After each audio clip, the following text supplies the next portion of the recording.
When I was a kid, my parents gave me a Road Atlas of America. It was a big hardcover book, full of beautiful pictures and maps of the country and of all 50 states.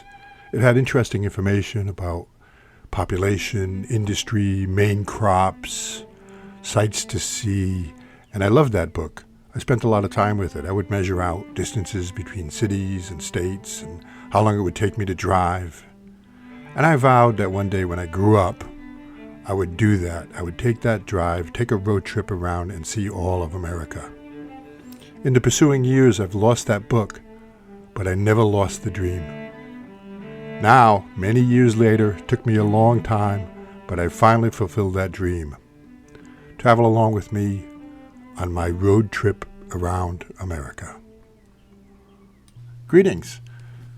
Here's another episode of Road Trip America. In the last episode, 2 episodes ago, we were in New Orleans, Louisiana. Then we were making our way north through Missouri. And in this episode, we make a stop in St. Louis, Missouri. And we're going to see 4 things there, including some food, a basilica, a museum, and of course the gateway to the west, the famous arch. So let's take a look at that arch first. It's a national park across from the old courthouse. Part of America. And what better way to start it than at the gateway to the west? I'm in St. Louis, Missouri. Can you see that? And that is the gateway to the west. That is just amazing. You can see it for miles over the city. So, yep, St. Louis, Missouri. Having fun. Things going well. And I wanted to give you a little bit of a different perspective here. Now we're really up close to it. And you can actually take an elevator ride up to the top. I didn't do that, but that's like a tourist center underneath it. And there you go, the old courthouse. It's really, really quite beautiful. It's really magnificent. And we're going to actually get up close to it and look at it a little bit more. Right now, watch this perspective. This is kind of fun. It's almost dizzying. Isn't that something? You can see how that... I love that perspective. Makes me think of the old Larry Niven series of science fiction books called Ringworld. Well, anyway, we are on the Mississippi River, and of course they have riverboat rides. And at the time, you could hear jazz coming off of that, so something was going on there, partying or something. I don't know what. But there's another good perspective to give you a look at the size of the arch, because it's really big, with the people here. You see the people compared to the arch. So it's famously called the gateway to the west because St. Louis was this starting point when we were settling out west. People would stop in St. Louis and make their way. So I asked my patrons, what's food St. Louis is famous for, and somebody told me, barbecue, ribs.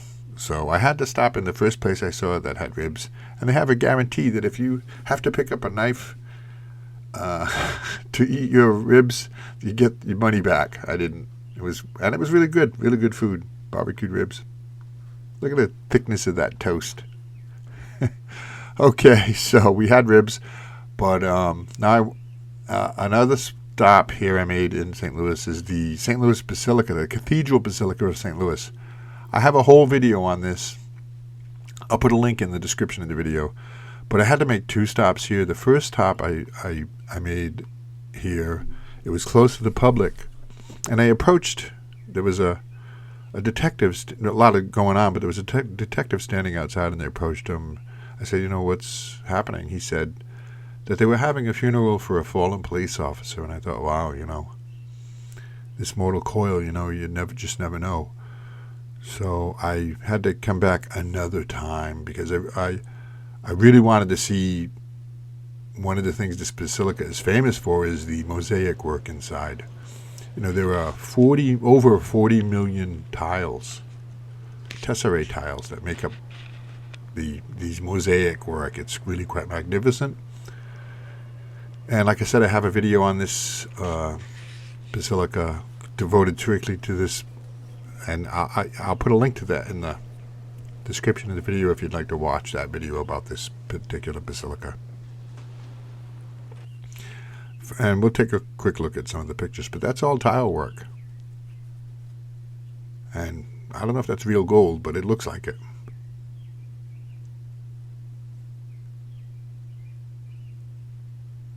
Okay, so now we're going to stop at, the final stop here in this video is at the St. Louis Museum of Art, which is quite wonderful. There's St. Louis himself. And it's a world-class museum, so they have a lot of beautiful stuff, including, here, take a look. You know, pretty standard, but they have a really wonderful collection of medieval and Renaissance stuff. And for me, it's the stained glass windows, which I love, and the medieval weapons and armor, which I more than love. But that's a flamberge. See the wavy blade? Like a flame. So that's a two-handed flamberge, a very, very rare item. But beautiful suits of armor. So wonderful, wonderful museum. As with every museum I go to, I never get to spend enough time. Pole arms. Look at that beautiful shield. There's a story behind this. I forgot. Some more pole arms of different types. Look at that. Isn't that something? And of course they have more traditional art, including a couple of Picassos.